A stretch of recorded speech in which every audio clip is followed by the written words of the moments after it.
আল্লাহকে জিজ্ঞেস করে, আল্লাহ আপনার বান্দার রমজানের এই নেকিটা 70 লিখতাম নি।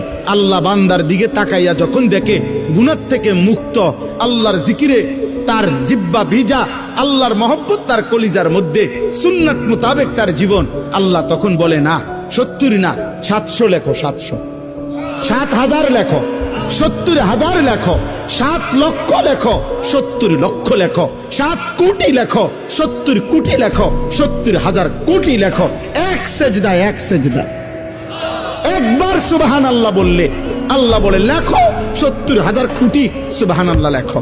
কোন কোন বেলায় আল্লাহ মহব্বতের জোশে, আল্লাহ তার মায়ায় আল্লাহ বলে ফেরেশতা তুমি লিখো না, আক্তুবু, আমি আল্লাহ নিজেই লিখবো। এই নেকি তুমি দিয়া পারতা না, আমি দেবো আমার বান্দার নেকি। বলেন বাপ, বলেন।